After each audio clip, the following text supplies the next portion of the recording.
we're live. Hello. With me tonight, I have the smooth sounds of Hobbit Radio, and we've got a special guest. Gascan McFields has come out. Gascan McFields has come out of the woodwork. How you doing, fella? Sven Longshank, thank you for having me on your program, Radio Aryan. I wouldn't know anything about that.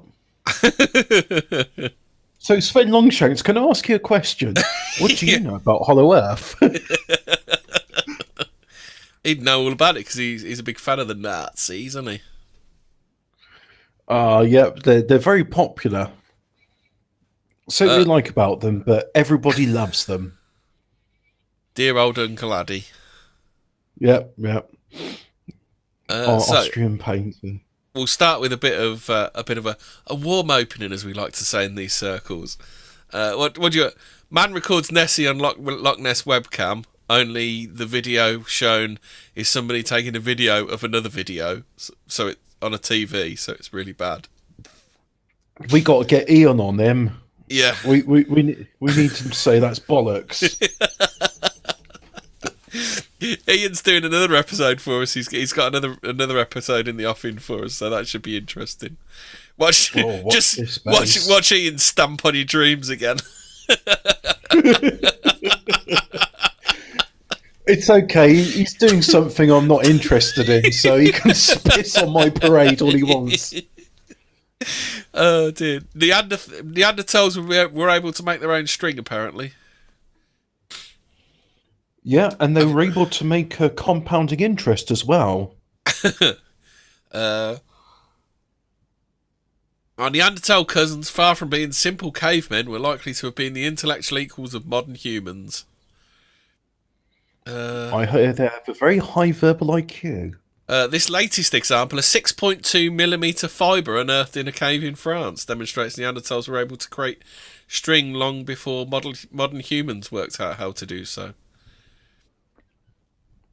Wow, there you go. Dating back up to 52,000 years, the string was found to have been made from the inner bark of a tree. So you're telling me fabric's Neanderthal? Yeah. So all these people saying you can't wear clothes, that's cultural appropriation.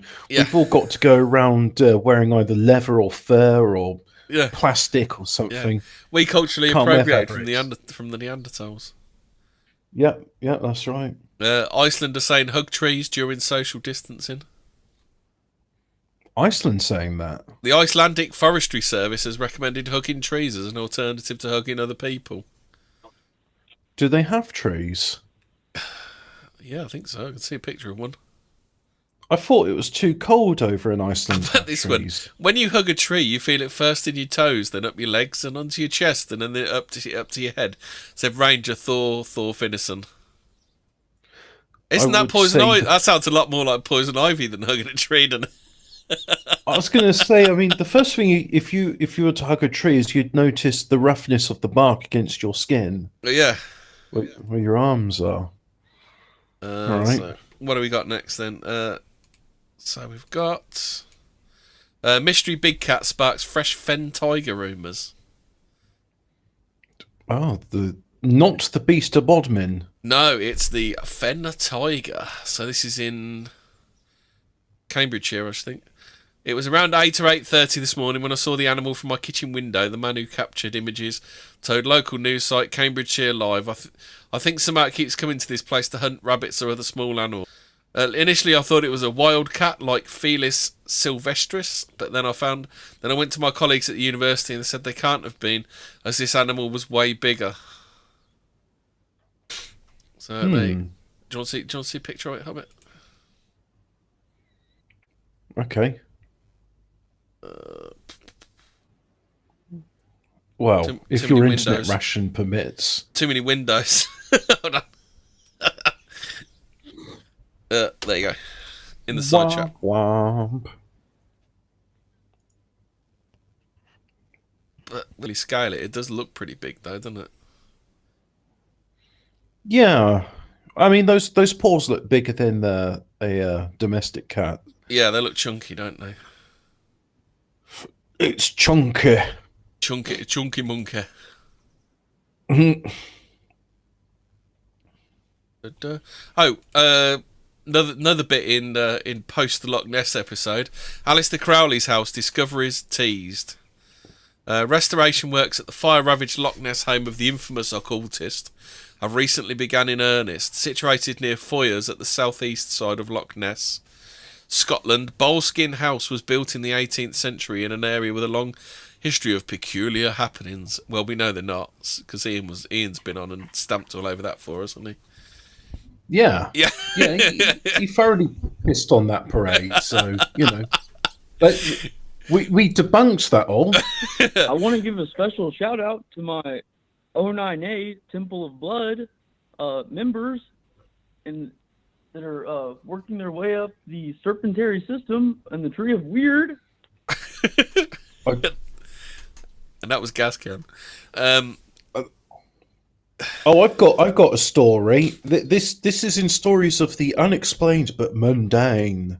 Yeah. Today I was swapping the fans in my computer with some other ones, and I've recycled the screws that came with the original ones. So I've got 3 of them, so there should be 12 screws in total.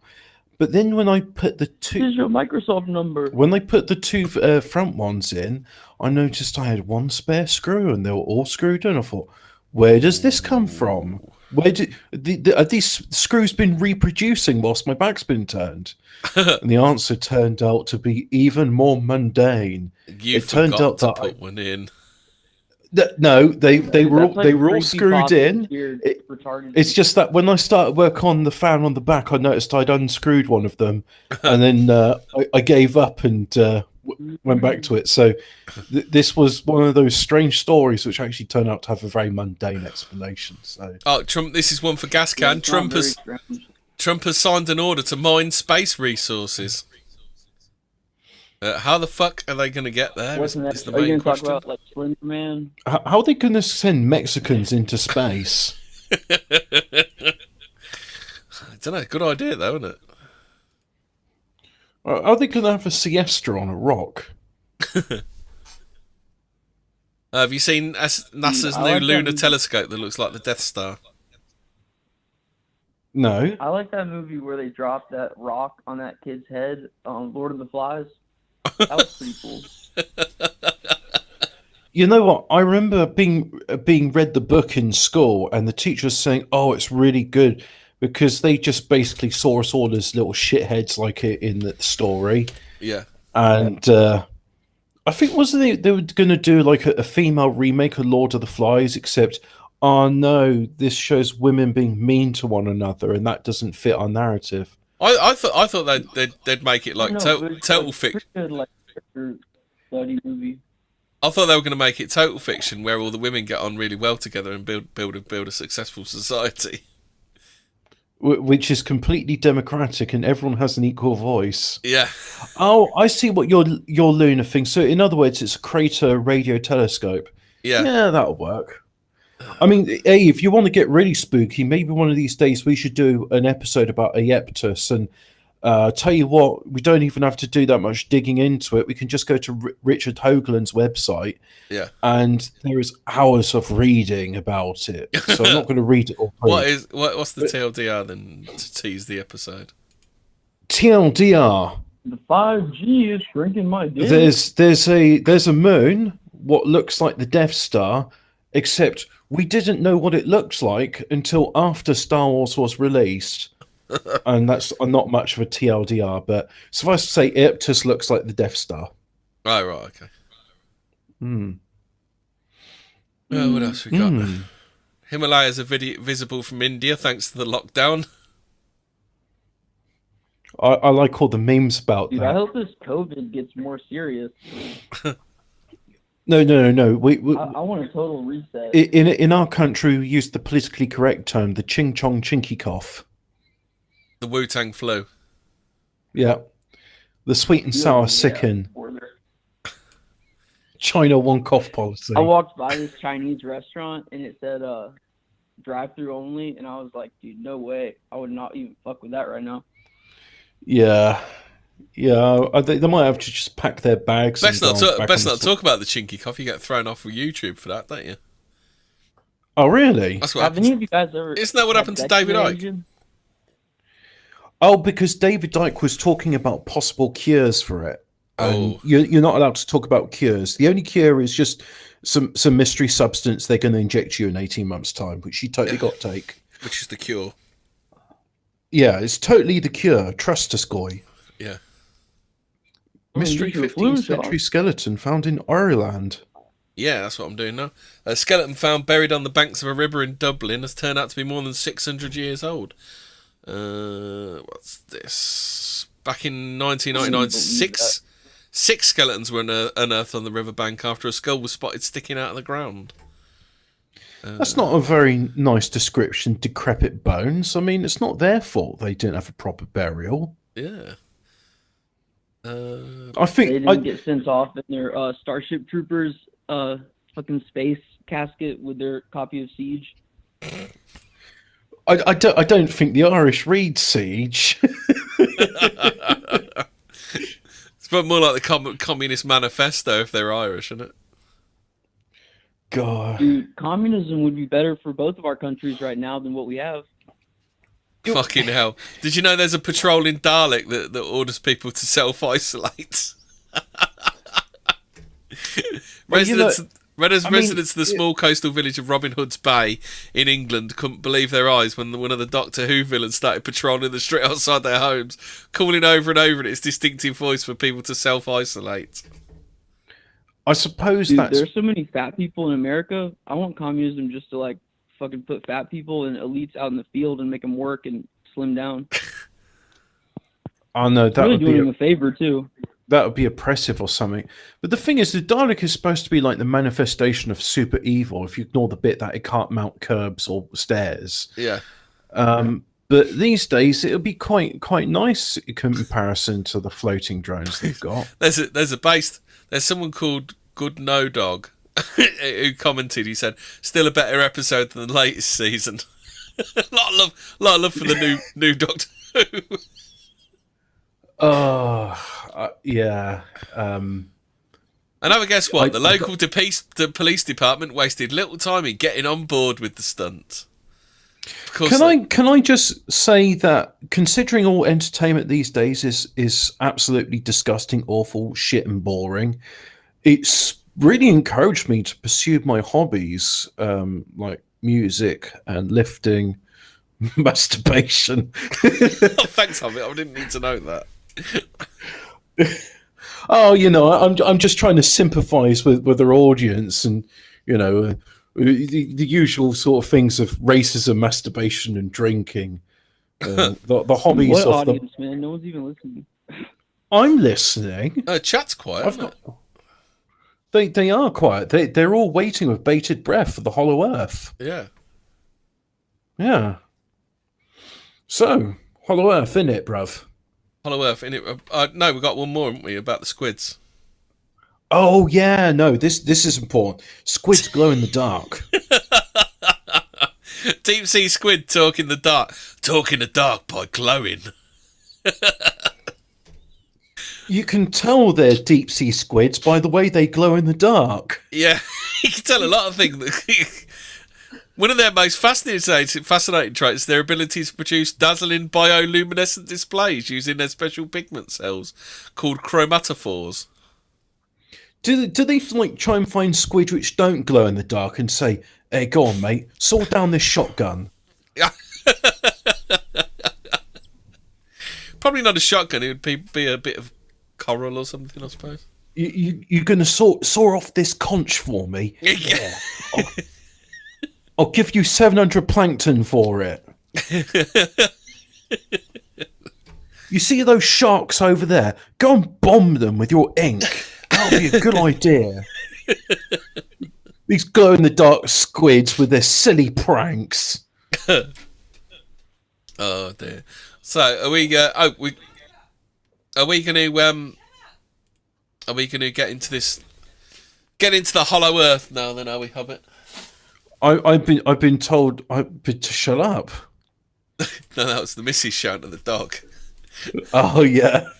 Well, I didn't hear your dog in the background. Well, the thing is, I've got this very long image and it's big, so maybe you want to put it on the screen so that the audience at home can read along. But for the sake of everybody, I shall be reading it out. It's quite long, so settle in, guys. This is a thing. So I want to preface this with I've always been interested in Hollow Earth and the caves in our world. And I always thought, what lies underneath? Well, it turns out, well, let me read this and then we'll find out what turns out. So this is a thread which was started on the 4th month, 10th day, the 20th year of our Lord, on 4chan. And someone was replying to the OP saying, what is cannibalism and why is it an old world order thing? What is getting shanghaied and what does it mean? There are dozens of reasons to traffic in humans. They are infinitely more profitable than trafficking in every other thing, even gold or nuclear materials. It has always existed, and as long as people don't eternally prosecute that evil, it will continue to exist. It's a battle that never ends. Every generation will have people who rise to power and figure out they can do it, or that it might be possible and might work, and then makes it happen. Devil convincing you it doesn't exist. Maybe each group doesn't touch down with a millennia-old institution that may or may not exist that controls all of civilization. The idea that each institution doing this is not trying to get to the point is laughable. Each Illuminati group is trying to get itself beyond the cycles of cataclysm, the next extinction event. They want to retain all of their science and knowledge and use it to rule over you. The fact that this is their motivation should tell you that you need to treat it as an ongoing conspiracy, because that's what it intends to be. This is the Illuminati that orchestrated the Great Recession in World War One, the same faction that orchestrates all of our bullshit today, 100 years later in 2020. It wants to be that permanent, and that's all you need to know. So the next response is human trafficking has always existed. Modern China's organ trade is more or less common knowledge by now, but I always thought that was just for monetary gain. Is there anything esoteric to it, or something that connects it with other parts of the NWO? Maybe each group doesn't touch down millennia-old institution that may and may not exist that controls our civilization. The idea institutions doing this is not trying to get to that point is laughable. So why I'm repeating this is because people are quoting previous posts and they're responding to it. So you think that Chinese are competing with other parts of the NWO rather than cooperating or being connected to them? Next response says, both. That's how the whole Illuminati works. It's the king on the hill on a mountain of mud. If the pinnacle looks weak, then other will make a move. That's how most criminal syndicates work, except for the ones with religious commandments, which is where Satanism and other institutions succeed. For instance, without the corruption of the Catholic Church, Judaism and Satanism, without the FBI taking out the mafia at a critical point, the Grand Getter can never rise to power. Never heard of the Grand Getter. You've ever heard of that one? No. Ndrangheta? Maybe something Indian. The pinnacle pretends to be thousands of years old and claims to know the true history of man. Another thing that people don't think about is where the opponent is. Communists talk about taking the money from them as if it's sitting around in bank accounts. Really, the money is in play. It's everywhere and in everything. The same with the agents. They are everywhere and in everything. They're even deep at the bottom of the sea, glowing in the dark. Including the Earth. You think you could get a team together and assault some castle, take out a lord and get some gold and rescue some kids? That won't work because they are underground. Like you said about China's organ trade, more or less common knowledge. So are the bunkers for the elites. But this is young money. The real elite use ancient catacombs and natural cave systems that existed for thousands of years. There are tunnels underneath each city, and this is where the enemy really is. You would have to map the tunnels, invade them, cut them off, and clear them piece by piece, and then reinforce them and hold them. That would be a huge effort. The population of subterranean populations is 100 million. 30 million are slaves. The memes about Inner Earth are funny. It's real, but not a donut shape. It's caves. Hell is real too. The mega city down there is a problem. Over 28 battalions have been trained to fight underground, but it may not be enough. A lot of commanders think they will not see that kind of combat, but they will.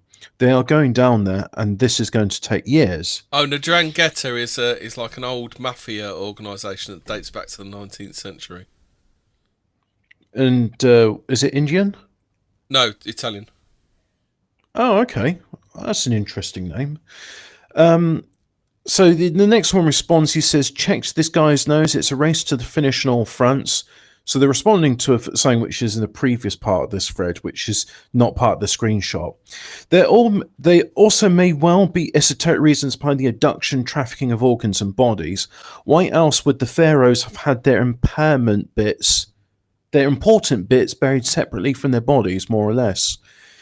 Exactly. The new ruling faction will want nothing more than to take the previous ruler's heart and other organs and use them in rituals, eat them, or otherwise defile them. Esoteric magic possible, cannibalism, whatever. They did it to protect from their own. A graveyard represents that we don't defile our own people. A civilization without one was built to be farmed, like Egypt. Because of this, it's almost backwards to the norm. It prevents your opponents from cursing the body, our one body, casting spells with it, consuming it, etc. Little thing about that is that when you're embalmed, your organs are taken out of your body, aren't they? Where what? When you're embalmed, they take your organs out of your body, don't they? I didn't know that. Yeah. I thought it was all left intact. No, your organs. Okay. I think your organs are taken out and dealt with separately. Be like the giblets of a turkey, I think. Well, I'll tell you what, after reading this, I want to make sure that my body is cremated because I don't want anybody messing with my bits. Yeah. So the next one says, however, the beer angle is not well known about. Haven't you noticed that beer brewers all have royal seals on their work? Well, not all of them. But again, this is, as someone was saying, this is schizophrenic posting on 4chan. The seal also says things like, established in 1800 whatever. Well, if you have a population to feed, why would you bake so much bread? Bread goes bad. If you brew beer, it will last much longer. Ale is like liquid bread if you brew it correctly. It can be very heavy and full of carbs. You can sort of feed people like that and keep them sort of drunk and malleable. So each royal family will brew beer for their people to keep them fed and drunk and stupid. Hello, me. But who is the crest for if the beer is for the pleb? The crest is for the royal. An elite abroad today knows just where to buy his pizza and where not to buy it. You don't want mystery meat pizza, or maybe you do. You won't know what is in each person or in each city-state beer without seeing the royal crest on it. When an elite walks into a bar and sees a certain crest, he knows the cattle in the bar belong to a certain family, and that the beer they drink was made just for them, to make them more consumable during human trafficking. You wouldn't want to drink a certain faction's beer if you knew who made it and how they like to do business. The acorn that the Reclaimer bears, the mystic fucking pinecone you all can't decipher, is hops. The secret of taking a fledgling agricultural society and turning its bread into beer and its free people into your personal castle. The other thing about the royal crest on the beer is understanding where those people will go if they are shanghaied through a trapdoor in a bar.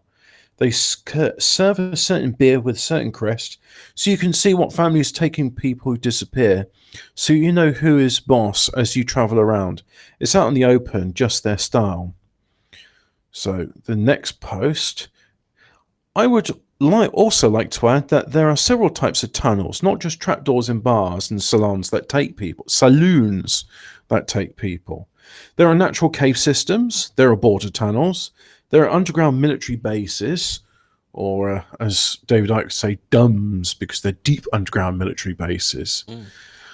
There are vacuum-sealed hypertransport tunnels. Actually, that's quite interesting because they're talking about having maglev trains in vacuum tunnels, so there's no air friction, and you could go supersonic, but because there's no air, there's no massive sonic boom as it goes past. Well, Sweeney Sweeney Todd apparently had trapdoors and things like that, didn't he? When he slit people's throats, didn't he? You know, Sweeney Todd, the demon barber of Fleet Street. Oh, I see. Yeah. So there are secret society tunnels. There are underground railroad tunnels. Every faction occupied tunnels at some point, or cut new ones, as various allied forces engage with tunnel snakes under the guise of counter-narcotics operations and counter-human trafficking ops. Eventually, the battalions will be exposed to things they were not supposed to see. Children and rumours of children that are happening right now are one thing, but there are allegedly other facilities. It is impossible that a breach team makes it into a biolab and catches a disease. Then they have to seal the tunnel. They could also find monsters, and I don't mean zombies in the sense of Resident Evil, but monsters in the sense of Resident Evil. All right. And then the next sentence says, genetically engineered animals. It will be almost impossible to contain certain things, and the deaths in these tunnels will be catastrophic. It will take decades to clear them all and map them and disclose them. I'd almost rather fill them all up with concrete, but a lot of the deepest tunnels are over 12,000 years old. There is more to gain from the government's perspective to turn hell into an archaeological dig. So be it. You are showing conspiracies of a fifth age, filled with magic and monsters, wondering when and where they will come from. They were under your feet the whole time. You thought being a paladin or warrior of light would mean confronting people face to face, and it does mean that. It also means climbing into something the size of an air duct to literally fight demons in the dark. So I'm about halfway through this. I thought it was going to take longer to read. I do apologise because always when it's reading, it's not natural and it's stilted. So thanks, audience, for bearing with this. We're almost through. The human horrors are bad enough. The scene in the movie The Road, where they find the people being kept alive in the basement for food, that's what some of these tunnels are like. There may have been a large gallery with a large entrance and a complex network, but it was sealed off except for an air tunnel that's 1,000 feet long and only 10 inches by 10 inches. The Marines had to climb through natural caves for 6 hours just to find that 10-inch portal. So they get a small drone and send it down there. And when it pops out the other side, it's a room, and the people are screaming and roaring, but the drone has no visual. The thing is, the people wouldn't be screaming unless the drone went down there. They could have been down there for years, surviving on their own excrement, chewing their own arm offs, babbling to each other. There are even babies conceived and born in these conditions. They grow up and turn into... Am I the only one that's getting really spooked out by this creepypasta? Whoa! Yeah. Well, I don't want to start using my autism or saying that's a zero-sum game and they need food and 1,000-foot long 10-inch tunnel is going to be not enough for them to breathe. But again, the schizophrenic 4chan posting, so we'll carry on. But the thing is... the human centipede down in the tunnel. Wow, yeah. These babies conceived and born to these conditions. They even grew up and turn into little monsters. Thermals reveal what's really going on. There's no windows, no doors, no lights, no tables. I really hate this alliterative thing. You can do the note at the beginning of the sentence, then list your things. So I'm going to reread this. Thermals reveal what is really going on. There are no windows, doors, lights, tables, furniture, nor anything else, just bodies, crawling and writhing on top of each other like snakes in a pit. Rescue is a strong word. In The Road, when they open the door, the people try to fucking eat him and pull him in just as much as they try to escape. The sight of them, their skin, their eyes, their deformities, scars a person for life. What's something like looking at the horrific channels channel on Telegram? Well, if it was dark, the kids would be born without eyes, wouldn't they? Well, I assume people are born without eyes, but I don't know. I mean, it's not something I want to find out. Their eyes would be fucked anyway, so as soon as you opened it, they wouldn't be able to see anything anyway, would they? If you were stuck in a really dark cave, you would just go blind. Yeah. Basically. So, there are 32 million like that down there. If you believe the 28 battalions that are running ops down there, they actually set off detonations that mimic earthquakes. The shockwaves make very unique incidental harmonics because of the long and straight modern machine-cut tunnels. On a seismograph, it's unlike any other curve you've ever seen. Even an earthquake wobbles back and forth and it dissipates. Tunnel shockwaves roll in one smooth motion from one end to the other, which is how you find them. You would think that they could use thermal or ground-penetrating radar or even X-ray satellites to find the tunnels and people down there. However, with the other billions of us on the surface, driving around, working and living, you can't discern what is on the terrain and what is subterranean. You would have to stop the whole world and tell them to go home in order to use machines to image the tunnels from the outside. I honestly don't think that is what's happening here, though. Like I said, rescue is a strong word. These people won't have a language. They won't fundamentally understand anything and be completely feral. Big if true. You can't put them on TV. They don't understand. You would think the missing children who remember what it's like to take a Pledge of Allegiance would remember home. I'm sorry, but this is how they're writing. But those kids are taken for programs that end in death. Most are sacrificed, others cut apart and sent to organ trafficking, some kept for breeding programs or genetic modification. It's too much a liability to take a viable critical thinking surface-dweller and put them in these systems. They might find a way out or lead the others. Not there is anywhere to go in the case of the 10-inch chute. When the faction that put them there lost power, they probably sealed it up just to torture them some more, and who knows how long they have really been down there.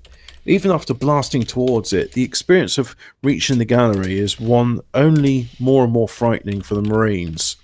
The closer they get to the gallery, the louder their absolutely chilling screams and noises become. As you get to the last 20 feet of the chute, all you can see is arms reaching into it, clawing each other, peeling at skin and biting. All you see is teeth and disfigured hellish faces. The Marines don't want to breach to completion. The horde in the gallery will attack and try to eat them or something. As you watch the portal through a spotlight, you can smell them. The instinct to take your weapon system to condition 0, whatever that means, is unlike anything you experience in your life. Just witnessing the team mass of not human causes shock in hardened veterans and causes foxhole conversions in the psych chaplain, or champlain, as they've written it. The champlain. Yeah. The psych... It's like a cross between Dead Space and like the City of Ember fanfic. Yeah. The psychological chaplain who now openly prays to God, murmuring not under his breath but out loud. You can't experience these things. Fighting this level of evil and the opponent isn't even there to take the blows. It really destroys you. These things stop you from sleeping at night. Knowing what really happens to the 800,000 missing children in the United States every year. Really as much as that? Knowing that it happens right below your feet, and you try to drown your sorrows, but the sigil on the Budweiser is the same sigil on the tunnels that gave you the worst nightmares. The ones you have whilst you are still awake. This is creepypasta, isn't it?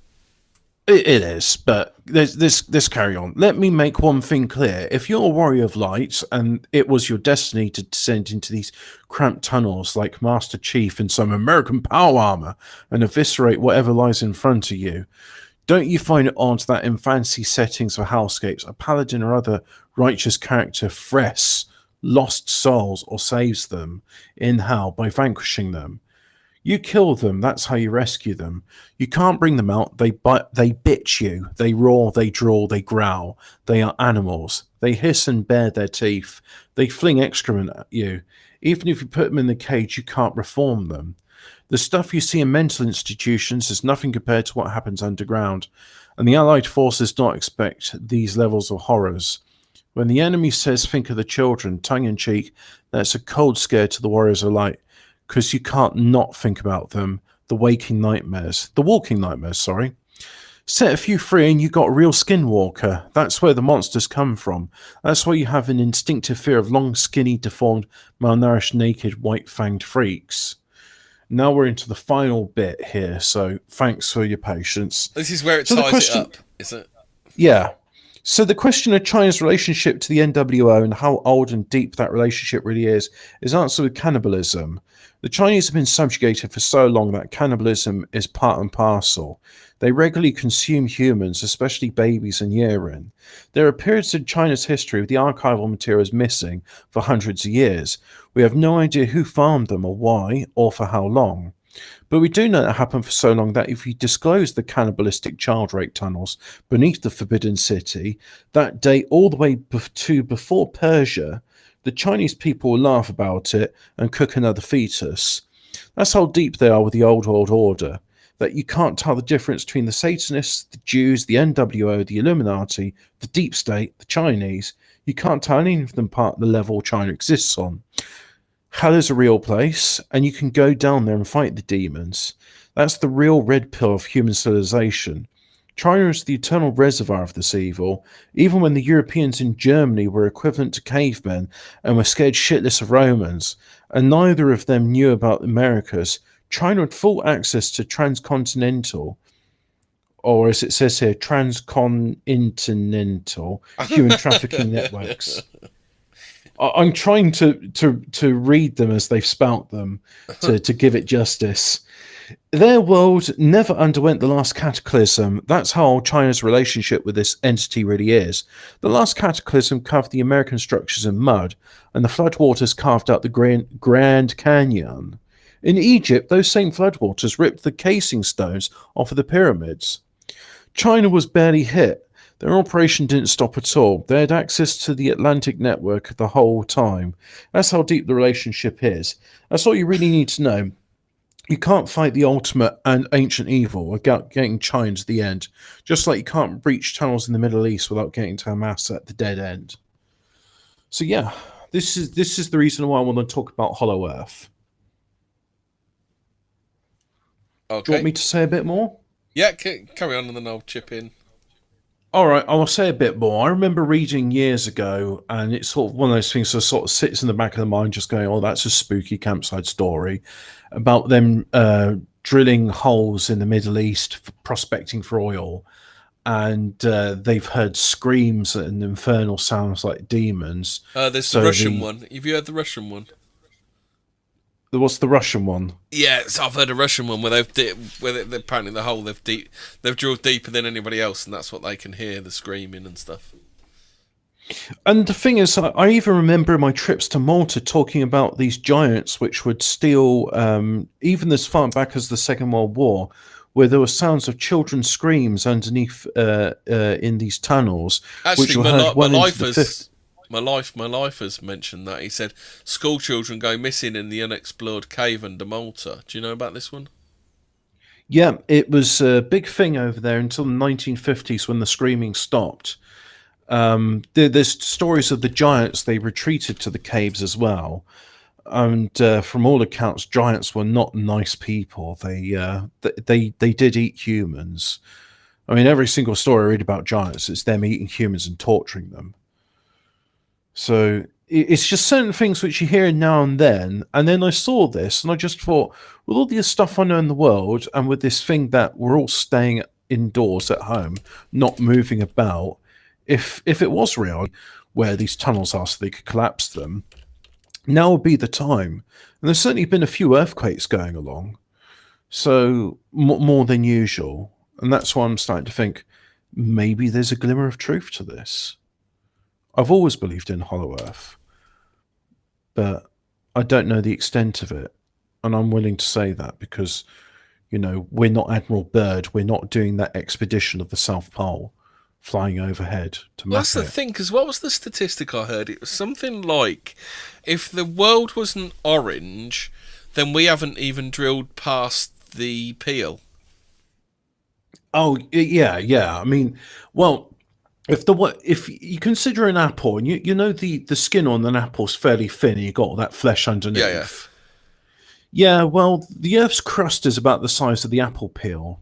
In some places, it's a lot thinner, like on the ocean floor, and in the continental shelves, it's a bit thicker, but more or less, it's around about that sort of size. We haven't gone that far, and interestingly enough, the Russians, it's when they were drilling down into these places, the reason they were doing it is they were drilling for oil, and it's because there's two schools of thought. In the West, we believe that oil is a fossil fuel, and because you say, oh well, when we drill down, we find these bacteria and we find like fossils in coal and stuff, so it must be a fossil fuel. Whereas the Russians and some people that aren't Russian believe that oil is not an organic rot, like peat, which is coal, which then becomes oil. They believe it's produced from the condensation of methane underneath the Earth's mantle. You got the Mohovittic discontinuity line, which is where the crust and the mantle mix, and the pressures and heat there are so great that that's where gemstones like diamond get formed. So if you've got enough pressure to turn carbon into diamond, you've got enough pressure to turn methane into crude oil. So the Russians drill deep. But the thing is, there's numerous stories like this. Caves are dark, nasty places where dark, nasty things live. And I'm just starting to think that, what, hell is real. It exists underneath us. And it's not a place you go to when you die. It's a place that you wish you were dead if you went there. That actually takes you into like Dante's Inferno, doesn't it? Yeah, it does. And I've never read the poem, but I've seen descriptions like the lowest level of hell is also the coldest level, which I find interesting because the Greeks, they had Hades, where whether you're good or bad, you'd end up in Hades, but the really nasty ones would end up in Tartarus, and that was the coldest part of Hades. And that was the thing in Dante's Inferno. They say the reason that the ninth circle of hell is so cold is because the devil's wings constantly keep flapping and spreading a cool breeze there. Yeah, I'm not a great knowledge of like Greek and Roman stuff, like not the Hades stuff. I mean, well, I was hoping our audience could help take up the slack there, because the thing is, I've read a fair bit of Greek mythology, but I don't really know much about the pagan stuff, and but they're more interested in fingering a giant who gave them warts, Fingerland. A couple of flat Earth jokes. Flat Earth's got members all over the Flat Earth Society's got members all over the globe. Oh, Glenn Viver said Phil Schneider. Have I heard of him? No, I'm thinking he's Bruce something Schneider. to do with DUMS, isn't he? Deep underground military bases, isn't he? He says the underground colonies that stink, they describe them as aliens. Yeah. Yeah. So, in ancient times, the concepts of a subterranean land inside the earth appeared in mythology, folklore, and legends. The idea of subterranean realms seemed arguable and became intertwined with the concept of places of origin or afterlife, such as Greek underworld, Nordic Svartheimr,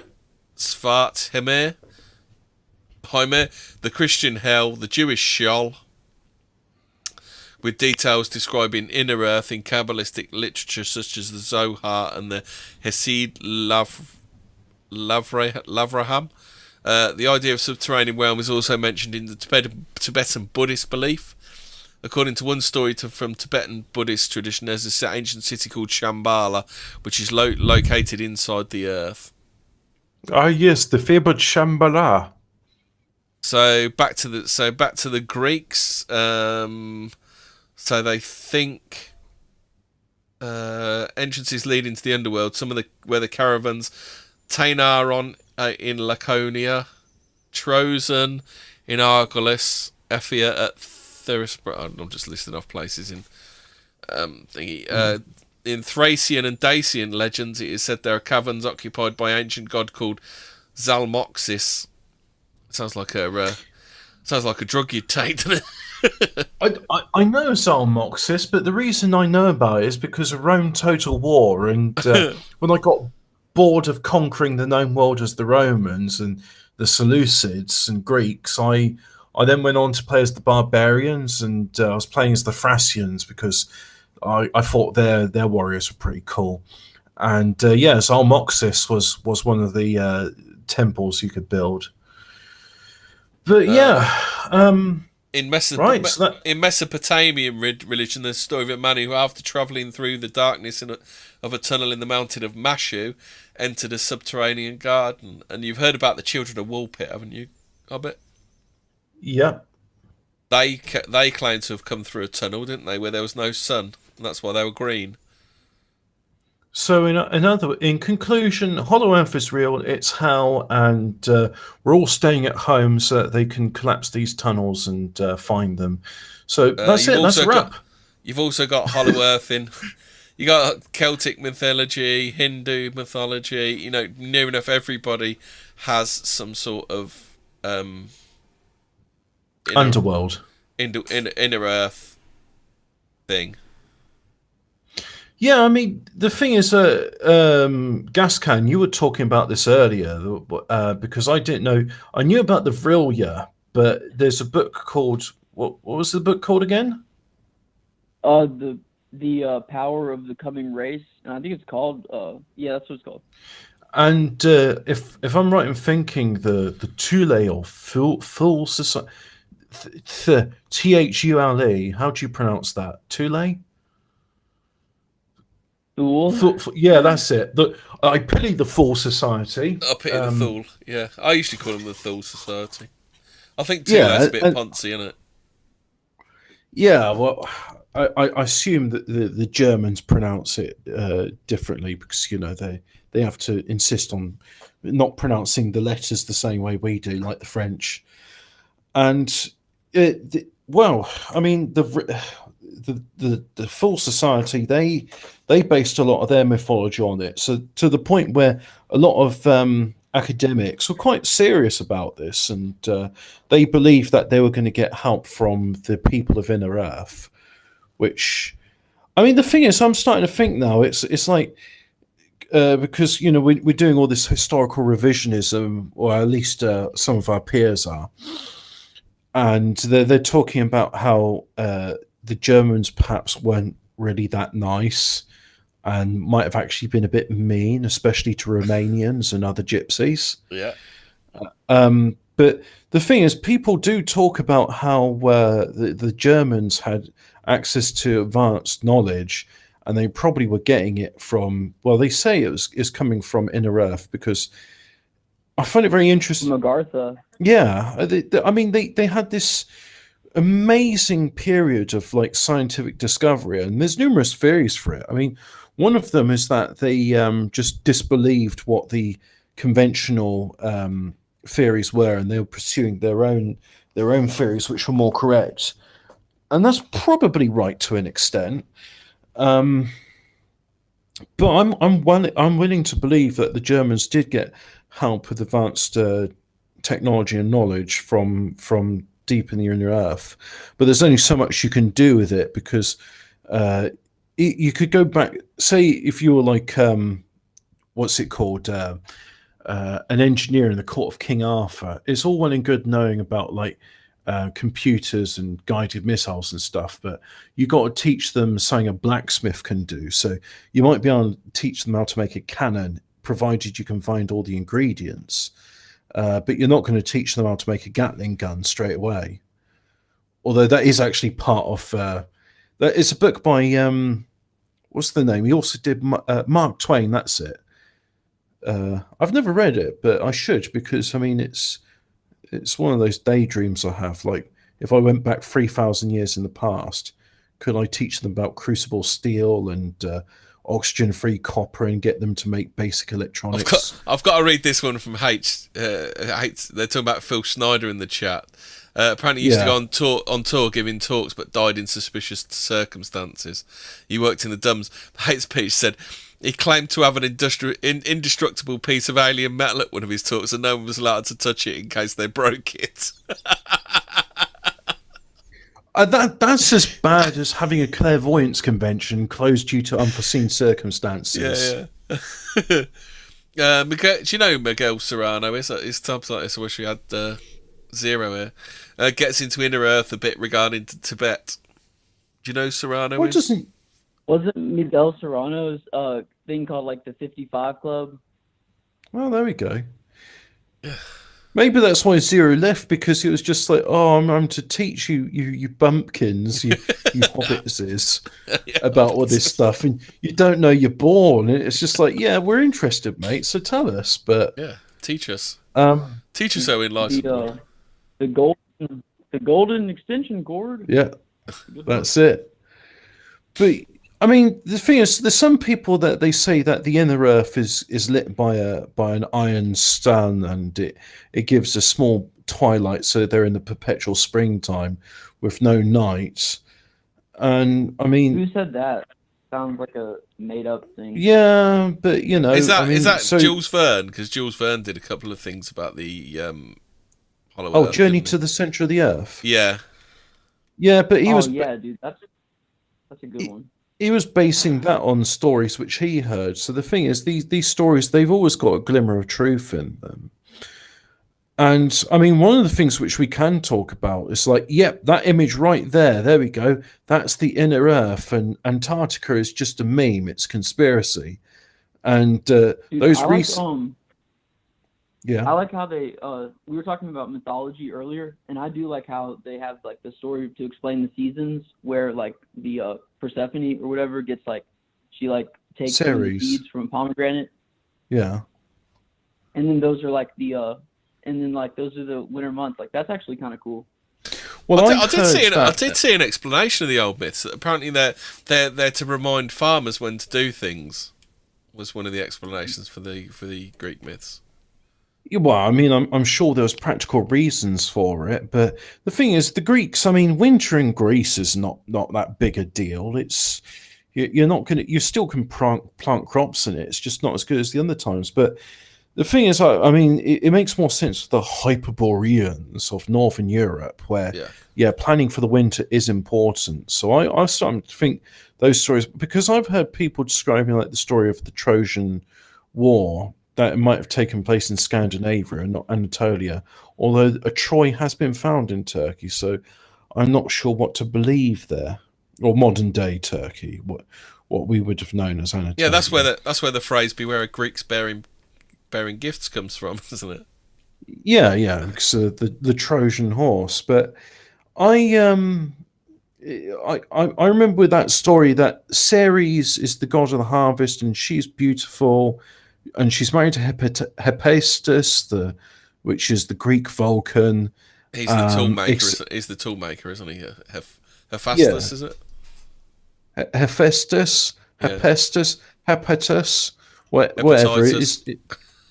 I think the Romans were quite sensible. It's just like, no, I can't pronounce that. He's called Vulcan. There we go. Hercules. Yeah, Hercules. None of this Heracles bollocks. Yeah. But the thing is, with that, there was some deal was made. Hercules. Yep. Some deal was made with Hades that he'd get married to Ceres, but Ceres loved Hephaestus, so she married him, and Hades started like bringing ruin to the land. So they worked out a deal where, like, for 6 months of the year, Ceres would go down and be his wife, and then for the other 6 months of the year, she'd be Hephaestus' wife. So they were wife swapping. Right. Yeah. And that's what I said like 5 minutes ago. But yep. Well, yeah, but you said Persephone, and I thought it was about Ceres. But I don't know. It's been a long time since I've read any of this or listened to the stories of the Greek mythology. So yeah, well, as you know, we try to be as well informed as possible for these books. I even said to Hammy, that I was going to do prep, and to be honest, I thought it was going to take a lot. In my mind, this was going to take a lot longer to go through than before.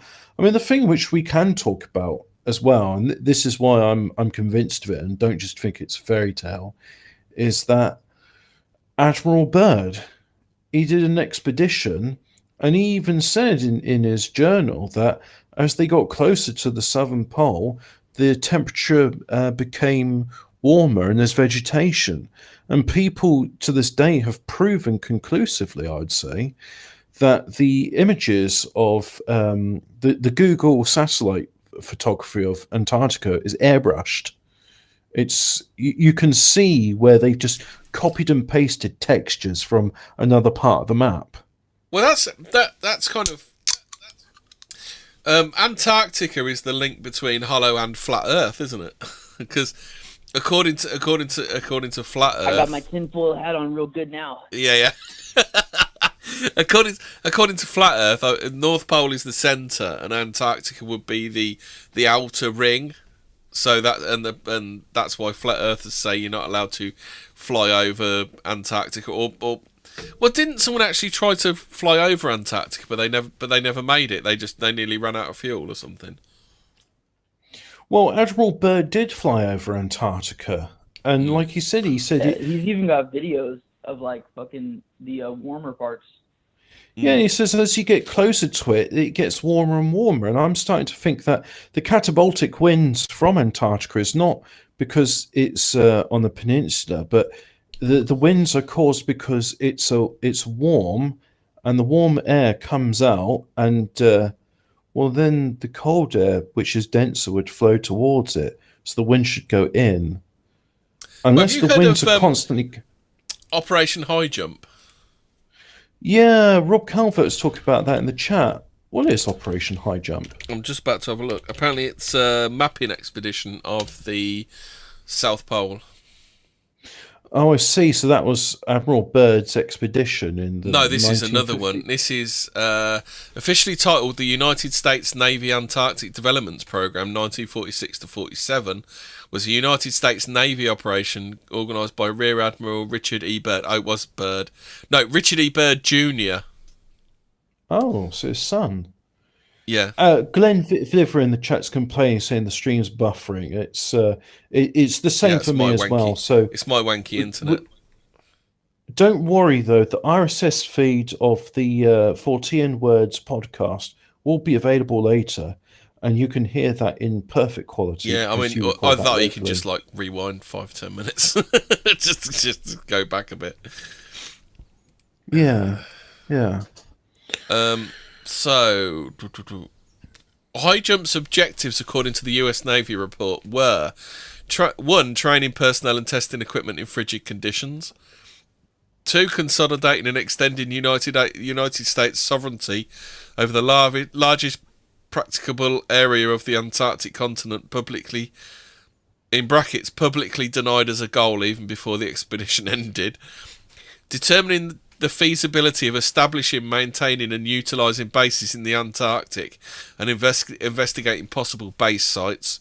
4. Developing techniques for establishing, maintaining and utilising air bases on ice, with particular attention to later applicability of such techniques to operations in interior Greenland where conditions are comparable to those in the Antarctic. It's easy for you to say. Yeah, I know, blimey. It's a bit wordy, this one, isn't it? Amplifying existing stores of knowledge of electromagnetic, geological, geographic, hydrographic. I was just about to start singing... Read much? Electromagnetic, geological, geographic, hydrographic, and meteorological propagation conditions in the area. Tomato. I was about to start singing. What's that song? Grease Lightning. 6. Supplementary objectives of the Nanook expedition, a smaller equivalent conducted off of eastern Greenland. Yeah, I remember the early expeditions. They were setting up these research bases, and they had nuclear reactors to give them like decades of power. And then they decided, you know what, we'll just use diesel generators from that one. Did you know there was a Belgian Antarctic expedition, 1897 to 1899? Oh, I didn't know about that. Yeah. British Empire, we've had a few stabs at it. We first mission in 1898, last one in 55. Yeah, I mean, there was that fateful one where he says, I'm going to go out for a walk. I may be a well. Yeah. I still can't get over how all those missing kids are going to the Hollow Earth to become the child wives of Nazi heroes. Even Well, the Japanese had a go in 1910. Well, everyone wants to go, it seems. Yeah, France, Germany, Japan, Norway, Soviet Union, Sweden, US. Solbeski says there's 2 minutes of hate outside right now. Yeah, I can hear that. You clap for me now. It hasn't happened here. I am the NHS. Yeah, it's not. They did it once here, and I think that was about as much as their enthusiasm went for it. Where Rob Calvert says real Gluck UFOs were seen. I assume the Gluck is like what, the bow? No, apparently they had their own. I think whoever lived there had their own UFOs, didn't they? It's from. Hold on a sec. I did read a bit about birds. Well, something which I thought was interesting about Antarctica. Right. So what bird said? This must have been his first one. He said his plane was commandeered mid-air and landed for him by people at the centre of the Earth, who intercepted his plane with saucer-shaped aircraft. Upon landing, he was met by emissaries of a civilization many assumed to be the mythical Agartha. These alleged Agarthans expressed their concern about humanity's use of atomic bombs during World War II and employed Byrd as their ambassador to return to the US government and relay their sentiment. Oh, okay, here we go. This was a bit of news from the past. This is November the 15th, 2016. Do you remember John Kerry visiting Antarctica? I think I've heard about it before. Well, John Kerry is the US Secretary of State. He's not a scientist and he's not military. So I'm going to read a bit from this website called mysteriousuniverse.org. And it says, just days after the shocking US presidential election, remember 4 years ago? Yeah. Secretary of State John Kerry became the highest-ranking US government official to ever set foot on Antarctica, although there are rumors President Obama made a secret visit there earlier this year. The visit just came a few weeks after WikiLeaks released a large set of photos from Antarctica. Does this mean there's a worldwide cover-up of UFOs in Antarctica? Let's see how some people connected the dots to reach the theory. Secretary of State landed in Antarctica on November the 11th. This was leg 2 on the multi-stop trip that started in New Zealand and included a stop at the International Climate Change meetings in Marrakesh, Morocco, where Kerry was to speak on the dangers of global warming. The 5-hour flight to Antarctica on the C-17 Globemaster military cargo plane had Kerry mysteriously spending most of his time in the cockpit. Sure, he's a pilot, but doesn't the plane have windows for him to look out of? Was he giving the pilot secret directions? After landing on the Pegasus ice runway at the USS McMurdo station, Kerry toured by helicopter the McMurdo Dry Valleys, which are considered to be as close to the environment of Mars as any place on Earth. Coincidence or plans for Mars trip? I like the speculation in this article. He also saw the mysterious red glacier known as Blood Falls and the hut where the famous Antarctic explorer Ernest Shackleton. Oh, it's Shackleton. And then they got in the brackets, the Shackleton crater on the moon is named after him. Coincidence? Lived in 1908. Well, he didn't. Face. While he didn't report any UFOs or aliens, Shackleton was in Antarctica at the time of the Tunguska event and was said to have seen displays of aurora lights both before and after the event. They got a photograph of... I can post this link to you, can't I? If I do this in the chat, at home can follow along. So there's chat, and if I copy and paste this link, there we go. And I'm just on the bit where about Blood Falls, which to me looks like a white glacier. Kerry got to see things that are banned from the public view due to the newly signed, October 28, 2016, agreement to make the Ross Sea the world's largest marine protected area. This is what the chat was saying. Talk about the Antarctic Treaty, which I didn't know about. which so the Ross Sea means it blocks ships without permission from entering the area for 35 years. Fortunately, WikiLeaks mysteriously released a set of 23 photographs. I'm going to click on that link now of various locations in Antarctica on October. Did you say you've put that link in chat? Because I can't see it yet.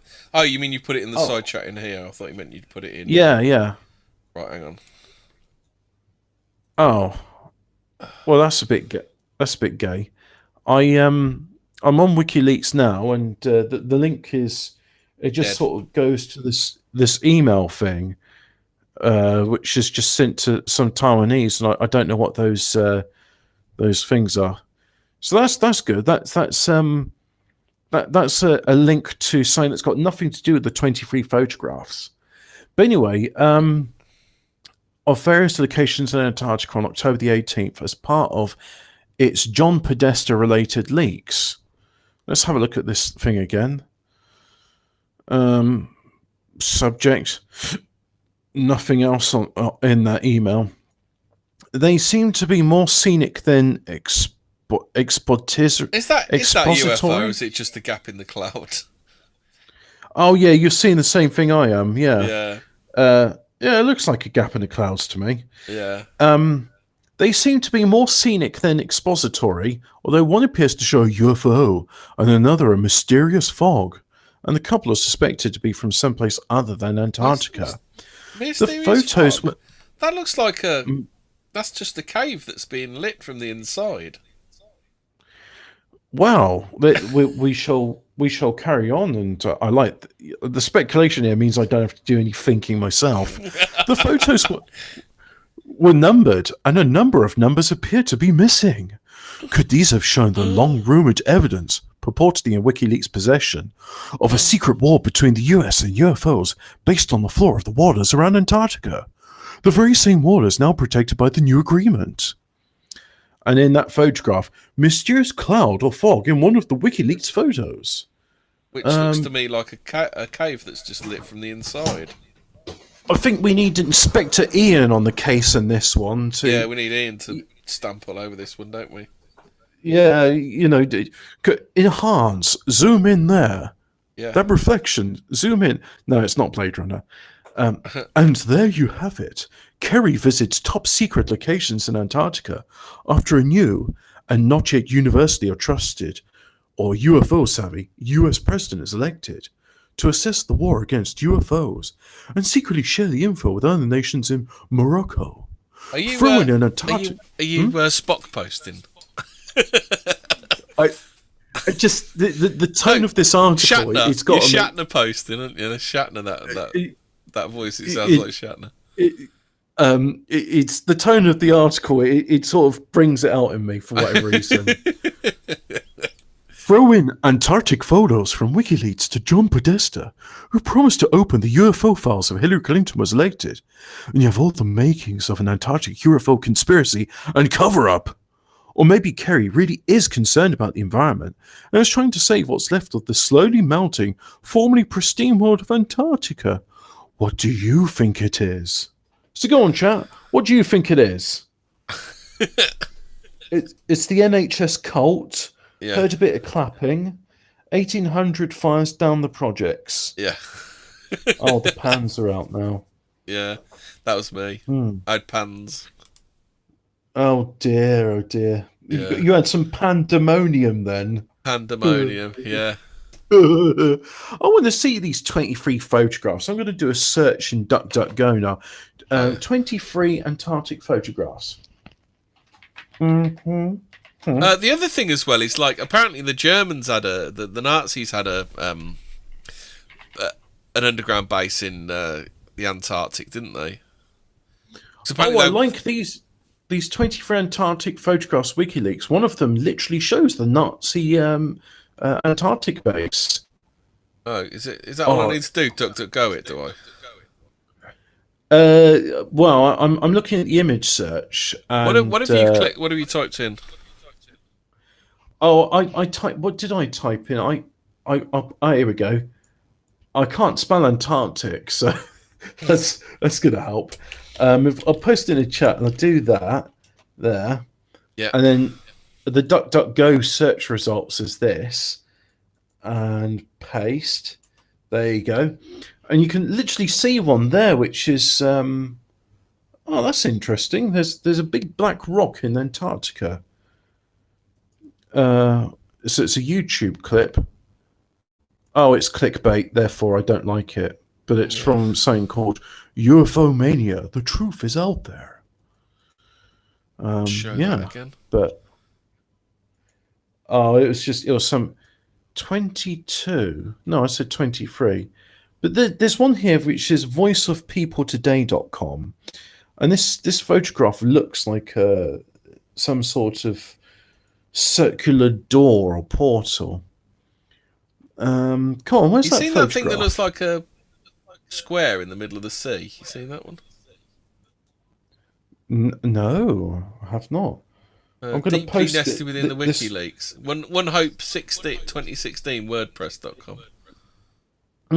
Looks like a cube floating in the water. Oh, here we go. There is a link to WikiLeaks and the Podesta email, so hopefully this will have it. Oh, that's really annoying. I just go on to the link which they do, and it just shows the same empty email. Oh, there's attachments. Dude, there we you're go. like going through like click farms. Yeah. I'm well, it's the nature of the beast. Oh, so these images. Are we gonna talk about Hollow Man with Kevin Bacon? Go! You've been champing at the bit to talk about Hollow Man, starring Kevin Bacon. So directed by Paul Verhoeven. It came out in the year 2000, which was a great year for movies. You also had that Freddy vs. Jason X or whatever, where they're in space. Same year. Jason X. I've not seen it one. Yeah. Jason X. That's it. Great year for movies. Anyway, Hollow Man. This dude gets all fucking burnt up by some shit, and the only way that he can come back is invisible, and he uses power to fucking blow shit up with nitroglycerin, which is pretty cool. I mean, I think that's a good metaphor for what Wignat should do. And then you've also got him. He goes and totally fucking rapes this girl because she can't see him, and that was fucking base. So yes, this has been a crossover of dope movies and shows with Fortean Words. With a crazy wig, you crazy Wignats. Oh, there we go. You found it. The Orion conspiracy. I don't think I got to mention this either. Oh shit! Have I gone by it? I've gone by it now. The highest honor that a Wignat can receive is a send-off, like in Starship Troopers, where your casket is sent into space and you're wearing your Nazi uniform with siege tucked in your shoulder. You mean a uniform designed by Hugo Boss of Germany? Oh, yeah. Yeah. Who, let's face it, he knows what it comes to. Hates Peach says Hitler rides a T-Rex there right now. It's true. I mean, you can't disprove it. All right, I've downloaded all these images and I'm having a look at them now. Is there anything interesting? No. Penguins on an iceberg. More penguins. The engine thing looks like it's from the thing, doesn't it? Yeah. The Orion conspiracy. There's that mysterious illuminated cave or fog. Yeah, really mysterious. Yeah, it's just lit. Yeah, sure. Inside. I've been reminded to lock the door. One moment, please. Mm-hmm. Tire change in an Antarctic snow cruiser. He's like BRB putting aluminum foil on the windows. Yeah. He's putting his aluminum foil flat hat on. Now, why would I want to tin foil myself? That's how you attract 5G rays, which turn you gay. we all know that 5G's turning the frogs gay. You see the picture of that fucking Antarctic snow cruiser? Proper beast that was. I haven't got that far. I'm on image 14 of Antarctica so far, and Oh, this is a nice one. Antarctica image 15 is an iceberg with a pink either dawn or sunset. Antarctica 16 is Is he pee well, posting? it doesn't look like nice. Yeah, piss posting now. Yeah. And Antarctica 16 looks like well, it just looks like some sort of Great Lakes area in Canada or America somewhere. What else we got? Well, guys, can I insert this image into the chat? Let's see if I can do that. Let's drag this image in.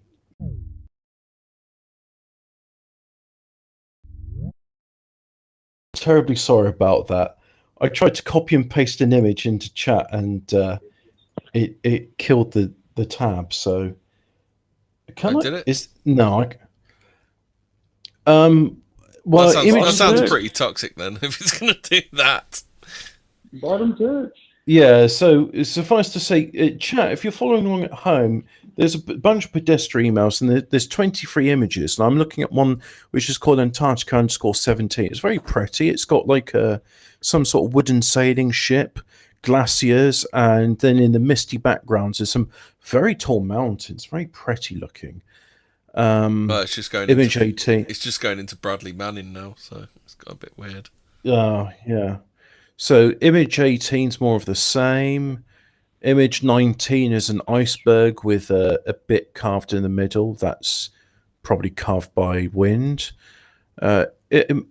Image 20 is some icebergs with the sun either setting or rising. There's Pingu. Pingu's on there.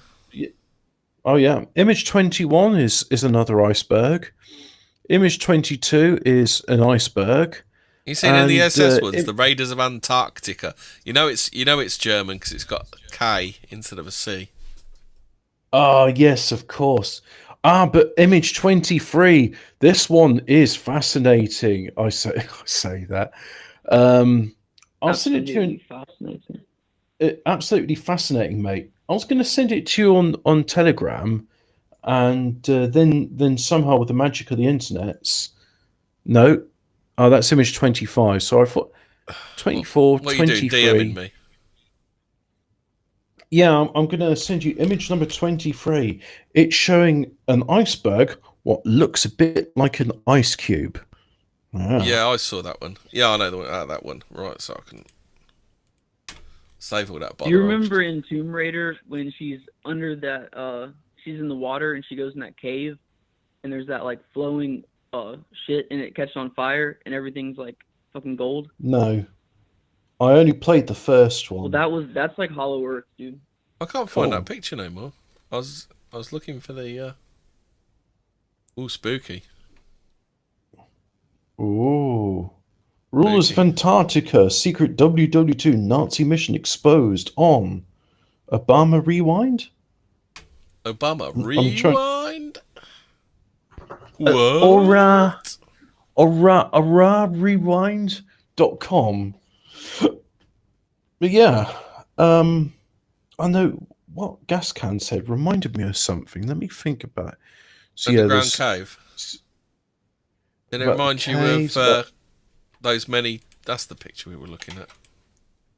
Oh no, it'll be DOS posting. It's there's one of the most sought out guides on DOSBox is how to get Tomb Raider working in DOSBox, getting all the drivers loaded up for it. And the reason I was interested in that is because prior to Tomb Raider, Core Design released a game called Firestorm Thunderhawk 2, which was a very fun helicopter combat sim, and I just can't get it to run on DOSBox. So I might have to go with the Sega Saturn emulator for it. I think Dante's Inferno is the most informative game about the thing we're talking about here, the Hollow Earth. Well, you say that. I haven't played Dante's Inferno, but I have been playing Doom Eternal thanks to Bethesda releasing it as freeware, which was very kind of them. And well, I noticed that they were doing it to make up for Fallout 76, and then people are saying, "Oh, you know, everyone's Steam library has now got Fallout 76 just free of charge." And I'm like, Oh, I see. So they give with one hand and take away with another. Mm. Well, I suppose you don't have to install Fallout 76. So, but there is the thing. I saw one of the things is how do I remove this from my Steam library because my friends have been messaging me on Steam and making fun of me for buying Fallout 76. And when I explained that Steam gave it to me for free, they don't believe me and go to make more fun of me. But Yeah, how back to, humiliating. I know. Back to Hollow Earth. What was it called? I've been playing Doom Eternal, and yeah, Hollow Earth is real because I've been through it, and I'm stuck on this one bit because it won't open the gate so I can proceed with the level, which is very annoying. So I'm literally stuck in hell for eternity. That's why the game's called There's Doom 9 Eternal. layers. There's 9 layers. Yeah. And I've only got into the second one, where you go into the what is it? The spire of River of Styx. No, they got their own names for the stuff in the game, and they got a bunch of lore. And I was like, nobody understands Doom. You don't need lore and stuff in there. It's like, in the words of John Romero, having a story in a game is much like having a story in pornography. I mean, yeah, you need it there, but it's really not important. And speaking of really not important, I've burnt through all my content, Hemi. Right. So if I can do We've some only content scratched- now, in I was going to say we've only scratched the surface of Hollow Earth. yes, that's bad. That is bad, Hubbard. I know. Right, so Hindu and Celtic lore, which some believe shared an ancient connection through a lost antediluvian city, there are caves and underground entrances to subterrestrial worlds. Some have connected to the Hindu land of Aryavata, or abode of the excellent ones. Where's that? Is that where Bill and Ted live? A land ruled by supernal race. They mean supernatural. I assume like the 4chan schizophrenia posting, they like to come up with their own innovative. So it's a land ruled by a supernal race, thousands of years before the Great War laid out in the Mahabharata. Many believe this ancient race to be of the same lineage of the ancient civilizations from Atlantis, Lemuria, and Mu that were wiped out by war and cataclysmic events, driving them underground to Agartha. Did you know? If you say the Mahabharata 5 times in front of a mirror, Brutus will appear. Yeah. He's not Hindu, is he? Oh, he's a Sri Lankan, so close enough. Sri Lankan. What's he looks very Sri Lankan, doesn't he? He does. Oh no. What is it? It's one of those Vedic orders, which is a bit like Hindu, but not. And it's like when someone tries to explain to me the difference between Protestantism is and Catholicism, just like, mate, what? It's Jesus, right? You love Jesus. What I want to know is has he learned? Dude, those are actually different, though. Has Brutus learned the Force choke yet? Did he get taught that? No! I thought it was what's Dulcine's special moves in Street Fighter? Oh, is that what he does? The stretchy arms. Oh, and the curry breath, where he launches a fireball from his mouth. Dulcine. Dear. Right, so do you want to talk about the scientific basis? Curry, do you want to? I don't get it much, so when I can get it, I like it. Do you want to talk about the scientific basis for Hollow Earth?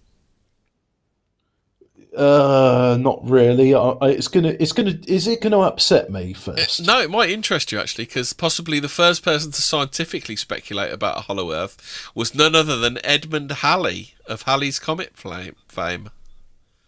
Oh yeah, I did read about that. Yeah, proposed in 16. Do you want to read this bit then? Well, I could read it, but I just want to preface it with saying that experiments are done, and it was done on the moon a few years ago. And initially, they wanted to nuke it because that would make a big bang. But instead, they launched a probe at it and crashed it into the surface of the moon. And they observed that the moon rung like a bow, indicating is that that it's our friends in hollow. Israel? Is that why they threw the moon pigs? What were those things called? Oh, no, it wasn't that probe. It was another probe before that, launched by NASA.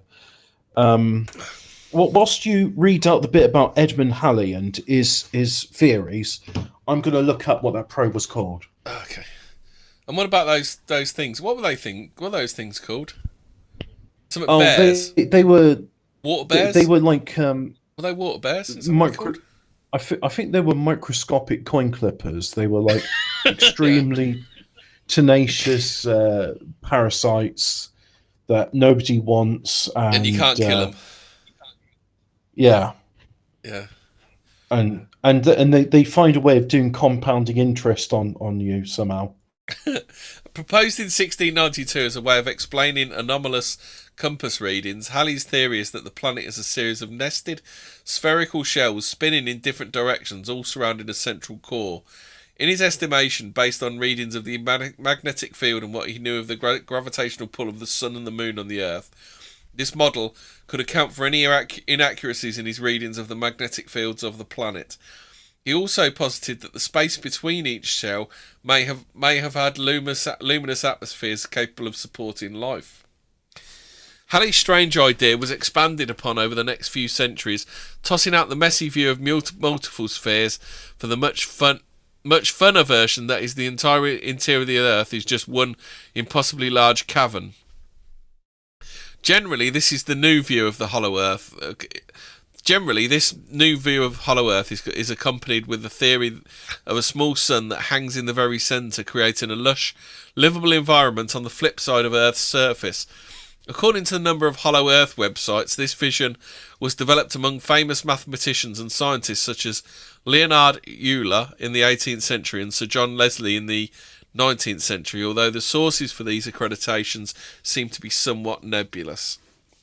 Regardless of where it originated, the model of a hollow Earth managed to grow and survive.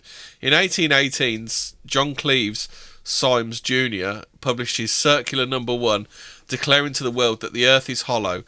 Symes, a veteran of the War of 1812 and an unsuccessful trader, soon became maybe the most famous and successful proponent of hollow Earth theory. His initial vision of the Earth's interior was like a simplified version of Halley's multi-layered model, with the exception that Symes' version included huge holes at the north and south poles, which allowed access to the hidden world inside. These holes, his unique addition to hollow Earth theory, would even come to be known as Symes holes. In his very first declaration, Symes proposed to mount an expedition to the North Pole, where he was sure they could locate one of these apertures and gain access to the inner Earth. He too believed that the interior of the Earth could not only could, but did support life, saying in the Circular No. 1 that the inside of the Earth would be stocked with thrifty vegetables and animals, if not by men. Symes believed that his theory was not science fiction, but science fact, and that it applied not only to the Earth, but to all planetary bodies. To him, the whole universe was hollow. You found it, Hobbit? Yeah, well, this is the thing. I'm getting two stories mixed up because, yes, the probe which crashed into the moon was called Lady, and it was about lunar atmosphere and dust exploration, something. However, the bit where they found that the moon rung like a bow was in Apollo 12. So I'm reading a page now, which is sort of explaining about it. But what was the excerpt? Apollo 13, Houston, we got a problem. It hit 85 meters northwest site where the Apollo 12 astronauts had set up their seismometer. Scientists on Earth said the moon rang like a bell back in November 1969. The Apollo 12 astronauts had set a module crashing into the moon following their return to the command craft of the lunar landing mission. All right, so and the popular science even talks about it, saying there's been a lot of takeaway lessons from the Apollo missions. Perhaps the strangest that the moon can sometimes ring like a bell. What does that mean? It's And made of iron NASA or what? Rang my bell like a fat crack rock. Well, the thing is, if you get a solid, I mean, yeah, okay, a solid lump of rock, most of the time it won't ring. It will just go funk if you hit it. How does But if How you does get, sound travel in space? Can it? no, it can't. But if you've got a seismometer on a seismometer on the surface of the moon, Yeah. any vibrations in the moon can be picked up by it. So what I'm trying to say is that bell. Well, the thing about metal is because it's a regular crystalline structure. If you hit a solid lump of metal and it's freely suspended, it will start ringing. And if you get a hollow piece of metal and you hit it, it's a bell. Likewise, a piece of stone, if it's hollowed out, you hit it, it will ring. And I mean, an ideal example of this is Primitive Technology. He's does all sorts of experiments with Stone Age technology, and one of them is he got bored one day, so he decided to gather up a bunch of wood ash and see whether he could turn it into pottery. And the answer is yes. Wood ash, when it's fired, it doesn't dissolve in water, and he made some gourds or buckets out of it, and when he tapped it, it did ring like a bell. Nice. So that means the bell. So if the moon was hollow, then it could. Yeah, so Natural Snick says, look up the Gotthard Tunnel in its opening ceremony. That was weird. I mean, the Swiss people are a very strange and secretive race. I mean, when people say the gnomes of Zurich, I mean, it's true. And the Gotthard Tunnel in its opening ceremony, I mean, if there's one thing which you take away from this thing on Hollow Earth, is no Gotthard. If you look at that BBC BBC link in the side chat in pictures, that's the opening of the Gotthard Tunnel. Yeah, and what I'm saying to people, because I'm assuming I'm speaking here for the podcast audience, that after the show you'll go, oh yeah, I want to find out about the Gotthard Tunnel. Look up the Swiss Gotthard Tunnel opening ceremony, and it doesn't matter if you can't spell it, because if you put in Swiss, it'll mention it, and it is bizarre, very creepy, and quite unpleasant. But there's all sorts of strange and creepy, unpleasant things in Switzerland, which I believe is also hiding portals into Hollow Earth. Do we want to talk about other strange and creepy things? People who go into caves? Because I know of one. What's that then? So I don't have his name to hand, which is always very good when you're trying to do one of these shows. Yeah. But you know the bloke what designed the Louvre? The bloke what designed the Louvre? The one who modernized it. I think he was... it wasn't Jacques Chirac, it was the one before him. Now, he designed the pyramid in the Louvre to have 666 panes of glass, because they're very fond of that number. The Louvre Pyramid. Yeah, that's it. Chinese American architect IMP. IMP. What? That's a silly name. But the person who commissioned IMP... It's IM and then PEI. So it's IMP. What? I am pie. Yeah. So I am pie was commissioned by some French bloke, just like saying, excuse me, Monsieur P. No, hold on, Hobbit. I'm impy. Impy. An imp is another word for a demon. So Mr. Impy, the imp, designs this demonic pyramid in the Louvre. Exactly, Hobbit. And the commissioner, who, when you get to talking, I will look up the name of him. I shouldn't be too hard to find it. He would go up to this demonic church, which was carved into a cave somewhere in France, probably in the Centre Massif. Yeah. And he would go into the cave and commune with the spirits there. And the spirit said, yeah, yeah, yeah. You got to get this pyramid, and you got to put it in front of the Louvre. The palace of all France sees it, and he's got to have 666 panes of glass. Oh, and this will be good, right? Yes, it would be really good. It won't be evil, no. And so he did his Actually, the Louvre Museum, however, states the finished pyramid contains 673 glass planes, 603 rhombi, and 70 triangles. Yeah. And Cornelio wait. for your architect. It could be bollocks because there's another higher figure as well, which reports the pyramid contains 689 pieces. So maybe they're coping. Actually, it's double glazed, so you'll find it's actually 1,300 panes of glass. You're so thick, you are. Oh, did you know Impey the same year the Louvre pyramid opened? He included large glass pyramids on the roofs of IBM Summers office complex, and another glass pyramid concept at the Rock and Roll Hall of Fame in Cleveland, Ohio. Yeah, funny that. Impressive about a pyramid. He do like a pyramid, the old boy. The architect is Mr. Impey the demon, which is surrounded by three smaller pyramids. Yeah. In the Cour Napoleon. However, who commissioned it? Commissioned by the President of France, François Mitterrand.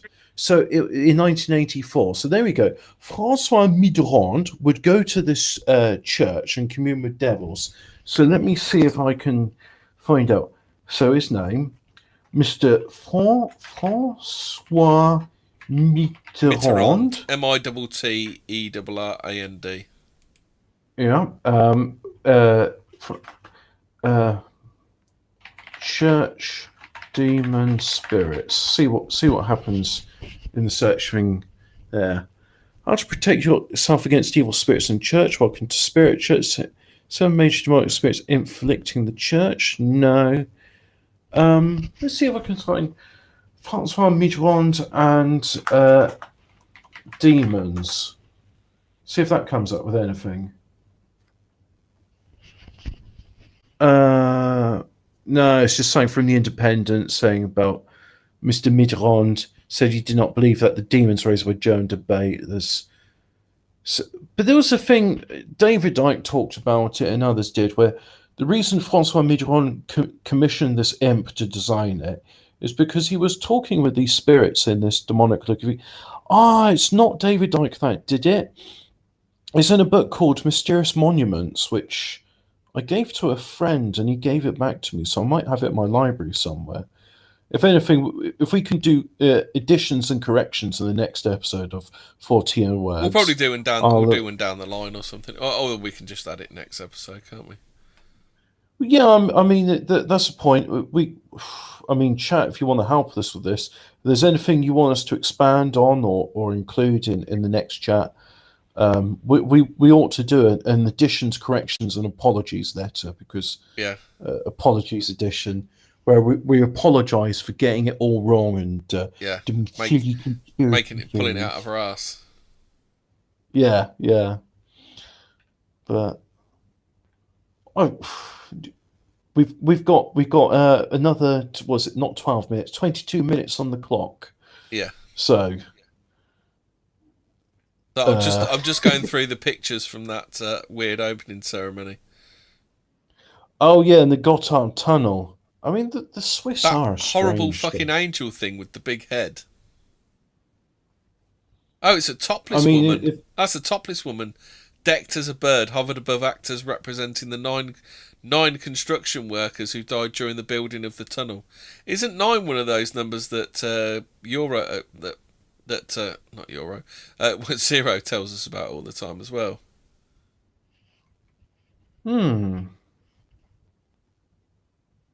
Yeah, it could be. Yeah, that. Christ. I find it rich coming from the BBC saying that the weirdest moments from the opening ceremony when if you There's remember another the bit where she's holding 2012. aloft a lamb, which could be, a sacrificial lamb by the looks of it. And those nine that died, they kind of ascend to heaven. They get dragged up in the air. The 9 workers. Oh, speaking of which, when they Fucking opened hell! up Have you seen the bit with the ibex, where it just literally looks like some bloke dressed as the devil? Yes, yes, I have. Hell. But the thing is, I mean, the Large Hadron Collider in Switzerland, when they opened it up, I mean, you can go on to you can look at it now, but I suggest you don't. Yeah. You can go onto the CERN's website and you can see the 666 logo, but there's plenty of these organisations that like it's hiding. The BBC say more than 600 actors. Are we guessing there's maybe 600? There's 66 more than 600 actors involved in that. It could. It's a number somewhere between 600 and 700. Yeah. Minus 30 plus a bit. But we're not telling you what the number is, but it's definitely not 666, you conspiracy theorists that evil. By the way, the Chrome browser, if you look at that logo, there's 3 6s in it. Yeah. But the thing is, the CERN, they've got 666 in their logo. They've got a statue to, I need my resident Hindu expert, Brutus, to tell me which one is the destroyer out of the Hindu gods. They've got a statue to the Hindu god of destruction. Shiva, isn't it? And is it Shiva or Kali? Street shitter or Vindaloo or something. I don't know. It's Shiva or I think Kali, or is Kali a different thing? Or Shiva, Vishnu, or Kali, one or the other. Kali Rama. That's when Brutus pulls your heart. Oh, Mum Shibai. Oh, Mum Shibai. Is everything we know about Indian religion did we get from Indiana Jones? Is that what we're saying here? And I tell you what, the Temple of Doom was a very educational video because I learned how to tell left from right from the mine chase scene, where it's like, no, indeed, the left one, and they go down the right passage. But the point about this is, the back passage, that's it. When I'm thinking of Hollow Earth, I'm thinking of like that cave scene in Indiana Jones. So that's what I'm thinking with Hollow Earth. It's these caves and caverns, and that is absolutely true. I mean, there may be like a mystical, magical land with an inner sun underneath, but I don't know. And but you remember, you ever seen Journey to the Centre of the Earth? You ever seen any of Doug McClure's films from like the 70s? No, but I have seen The Core, which I thought was a rubbish film until I saw Danny Boyle's Sunshine, which made The Core look plausible in comparison. Sunshine is a bad film. Why is that bloke? How is that bloke still alive? I thought it's the poor man's Event Horizon, isn't it? Well, I was going to say, isn't it like that Superman film where he has to restart Earth or something by spinning around? I'm sort of detracting from the point. I was going to talk about CERN. They had a ballet for the opening ceremony, and the ballet dancers and that were all really creepy, demonic-looking things. Yeah. Because that's Gotthard is Swiss as well, isn't it? Is Switzerland just a demonic country? Is that why no one goes anywhere near it? Is that why everyone leaves it alone? Because they're creepy. They're creepy weirdos. And I think that's why they're allowed to have money of people which we all know more or less are got that money through nefarious means. Yeah. Yeah. Not much to say about Switzerland because, again, I always thought, isn't it strange? Like, you see news from all over the parts of Europe. I mean, you see news out of France and Italy and Germany all the time, but you never really hear anything news in Switzerland. It's just like you only ever hear about Heidi, don't you? Heidi and chocolate bars. Well, not even that. I mean, if you just listen to the BBC for the past few years, Switzerland does not exist. And I always find it very interesting. It's like, why is this part of the world never talked about? It's not like some third world shithole everyone's forgot, like Haiti or the Central African Republic. Well, it's like the CERN thing. I mean, have they actually had any results from it? Well, I mean, the results they had for it, they had this like propaganda piece about finding the God particle, or the goddamn particle, as the Mr. Higgs called it. But the thing is, I don't think that's just like some public relations goal for it. I think the actual real goal for it was, let's open up a portal to hell and bring the demons into Earth, and I think they succeeded. I think I've done a The good world's job on got the world has become a lot stranger since the LHC turned on, and this is why I'm thinking that this thing about this alternate timelines and converging. Well, that's an interesting because one from CERN is Rob. breaking up. Rob Calvert says in the chat, he says, CERN leads to the Mandela effect. Well, yeah, I mean that's what I'm saying. This merger of the alternate timelines is because CERN is break exist. So thanks guys. I got worried that when they're going to turn on CERN, it was going to shrink the world to the size of a pea, which is actually from this very campy sci-fi series called Lex. Oh, it was one of the It was one of the explanations of the great filter of the Fermi paradox. Like, why is it that there's so few intelligent species in the universe? And one of the great filters is, apart from nuclear war and global warming, the intelligent species figures out particle physics. They build particle accelerators, and they succeed in making a black hole which goes to the center of the Earth, of their planet, and destroys it. So I really thought that the world was going to get destroyed then. We're going to have loads of earthquakes before it happened. Maybe it was, mate. We're already in hell. Oh, well, yeah, okay. What's Steins Yeah, Gate? Does anybody know what Steins Gate is? What, Stonegate? Steins. Oh, Steins Gate. well, it's in all caps, so it must be true. Yeah. Whenever stuff is in all caps, I'm just thinking, okay, boomer. Steins Gate was a documentary. Wake up, sheeple. Yeah. There's no comma in there, but I imagined there was a comma. Steins Gate is a science fiction visual novel developed by 5BP. Don't know it. Is it modern? Is it old? It's from... Oh, it's weeb shit, I think. Oh, 2009. It's on everything up to the PlayStation 4. Oh, that's why I don't know it then. Sorry, it's a not Windows game. I do apologise. I'm not a man of culture. Most of these Ching Chong Chinky cartoons I don't watch. Although it's a game. I did see one the other. It's a game.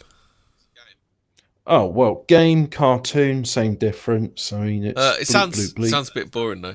Steins Gate gameplay requires little interaction from the player, as most of the duration of the game is spent reading the text that appears on the screen, which represents either the dialogue between the various characters or the thoughts of the protagonist.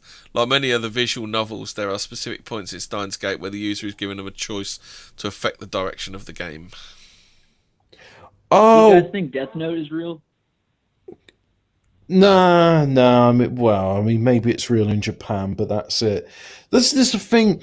The Japanese visual novels, which I have experienced or been subjected to, they're crap. Well, the thing is, because one of my weeb friends said to me, "Oh, you like choose your own adventures?" And I said, "Yeah." He said, "Oh, you should try these interactive visual novels." And I did. And I was just like, "So what did you think of it?" It's like, well, it's 5 minutes reading exposition. No. Then I did a choice which had no Fun Zone said it was a joke about Stern. Thought Hobbit would get it. Yeah. Sorry, it went over my head, that one. Yeah, you're a bit too highbrow for us. No Fun Zone. Well, the thing about being a Hobbit is most things go over my head.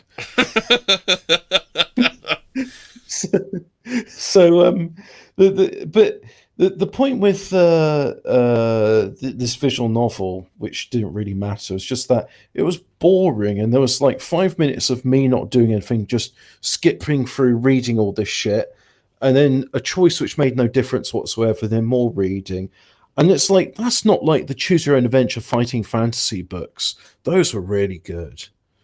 I mean, you'd roll for your strength and stamina, and definitely not just write 12 in each box.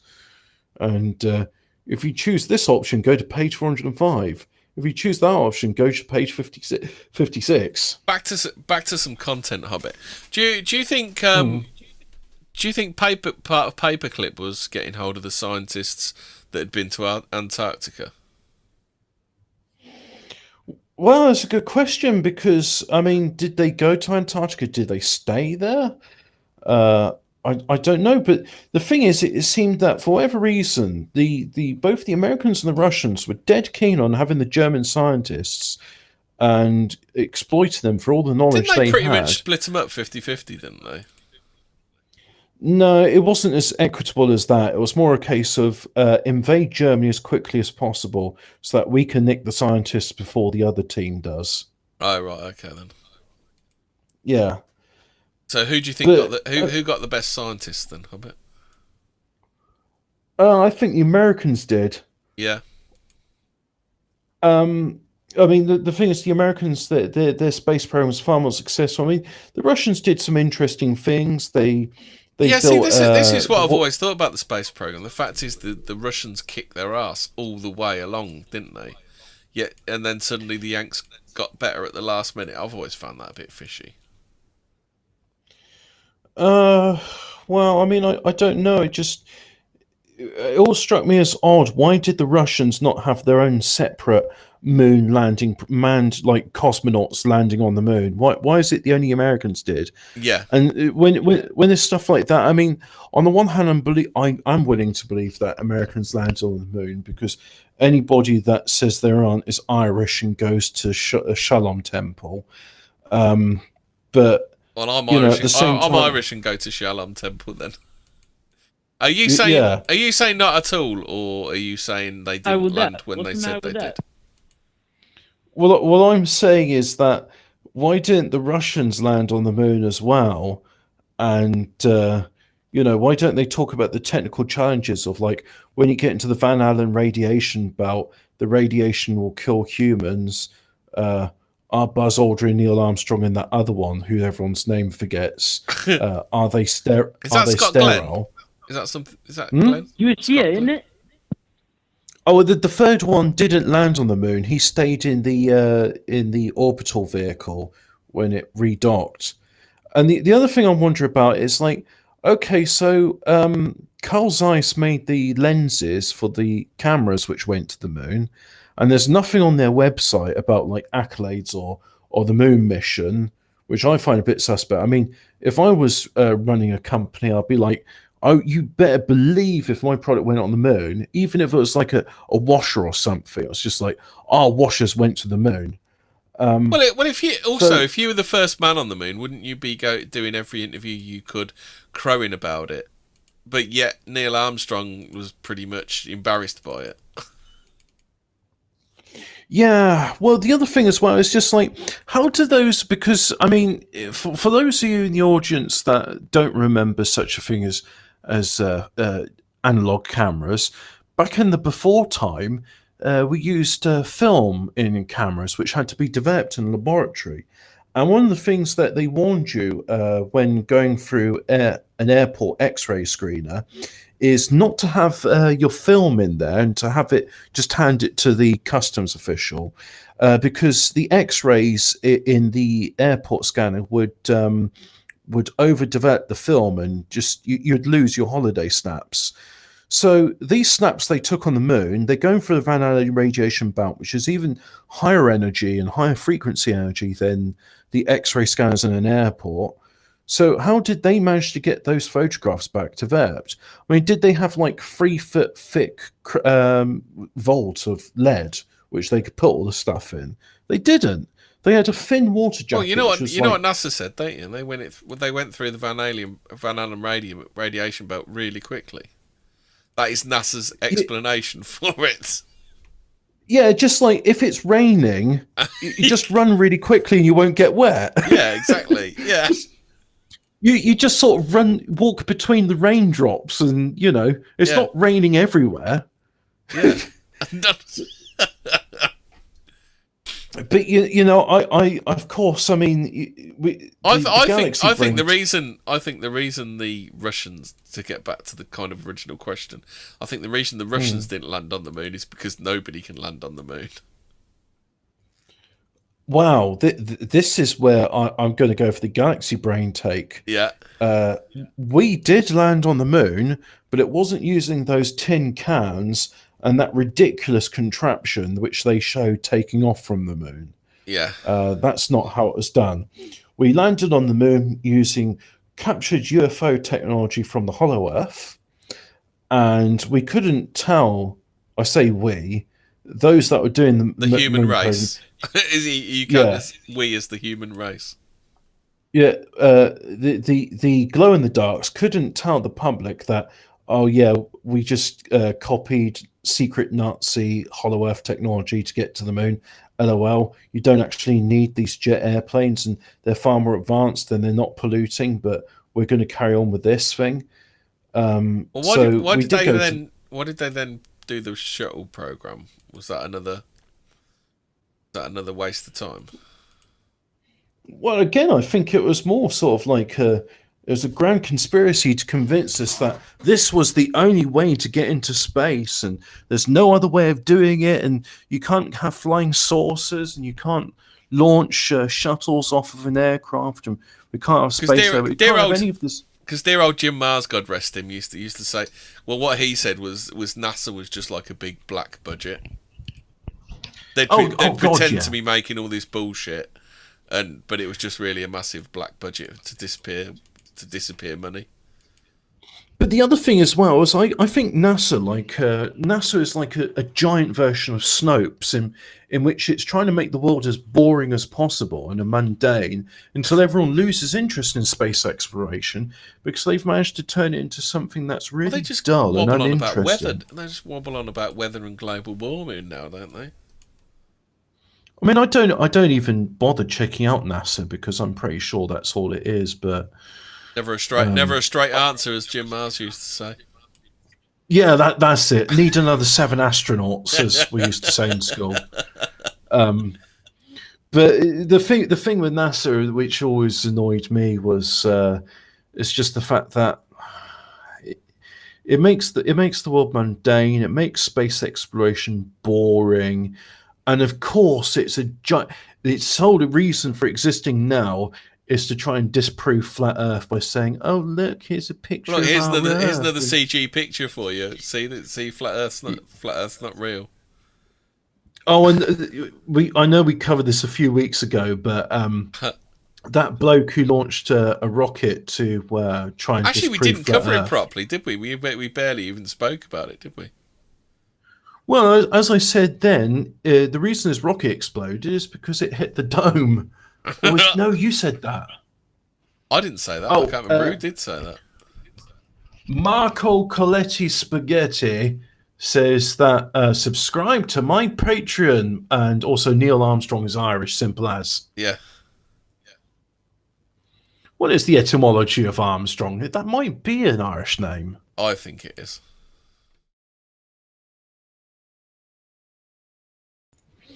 He got to the moon and he did a jig. He was the first man to do a jig on the moon. He never did a jig on the moon. He did it on a film set. Oh yeah. But why was that film so bad? You go into the moon and they give you like some wanky fucking, camera that they've bought, wanky video camera they've bought in a service station or something like that. I mean, you would have thought it'd be a bit more advanced than that, wouldn't you? Oh, the other thing which really annoys me about that moon landing is it could be argued whether it's a hoax or not. That's the most important bit of video that's ever been done, right? Yeah. I mean, that bit of video is more important than, say, some ooga booga twerking her ass. And yet, because it was... I was told the camera is incompatible with broadcast cameras because it was something and something.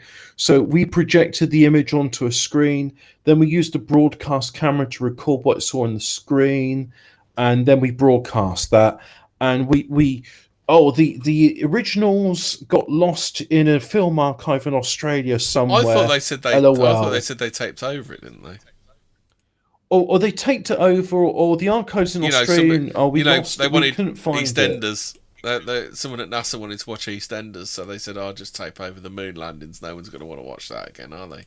Oh, they'll probably Dallas or Days of Our Lives.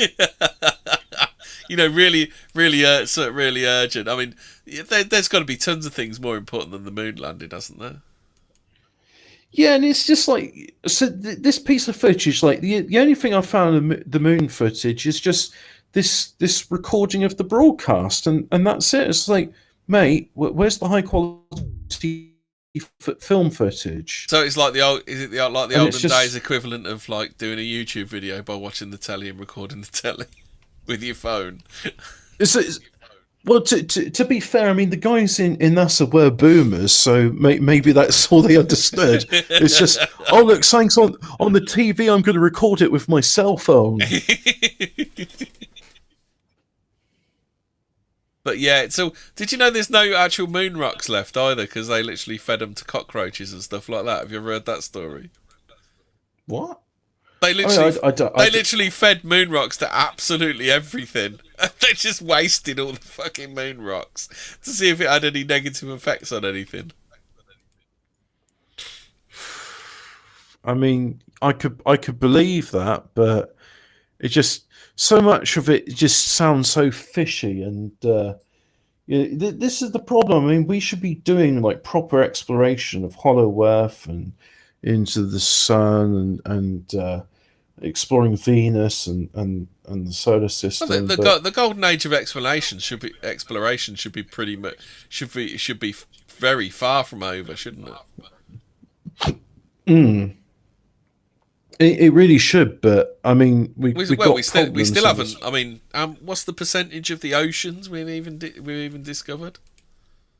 Wow, again, that there's another part of Hollow Earth and Loch Ness. I mean, it's been plumbed to about 240 meters of depth, but there could be secret tunnels hidden all over that place, and it'd be difficult to find. But Hemi, we've done 2 hours. I think we're done now. So that's a wrap. That's a wrap. That's it. Thank you very much for listening, chat. Can I shield my channel? You can shield whatever you like, I nearly called you Brutus then, Hobbit. That's all right. Well, as you know, my channel got the zuck from YouTube because the AI decided I was being a bit naughty, and so I'm going to promote my friend's channel. His name's Fremen on the Sand, and he's doing a premiere of his June Let's Play series. Much like you. That's set to premiere. Like you did, Hobbit. Much like you did. Oh, June from that.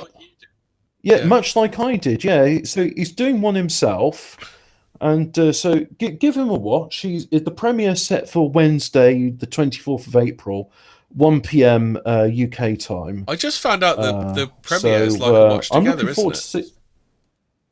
There's a chat and everything. I just heard that.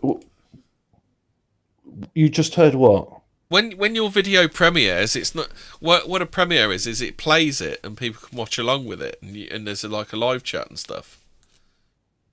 Yeah, so Fremen on the Sand is going to be there for the live chat, and you can do an AMA with him, and you'll talk about his... Do an AMA and an LOL and a ruffle. Yeah, and the next D might be in there as well, and yeah, I like LOL. It means lots of love, doesn't it? Yeah, according to suffice to say, Fremen on the Sand, August 8. What is April? We're in the month of April. That's it. April the 22nd, which is Wednesday, 1 p.m. UK time. The premiere of June Let's Play, and I'll be looking forward to seeing that myself. I wonder what he's doing in it. And that's all. I'd say that's pretty much us done.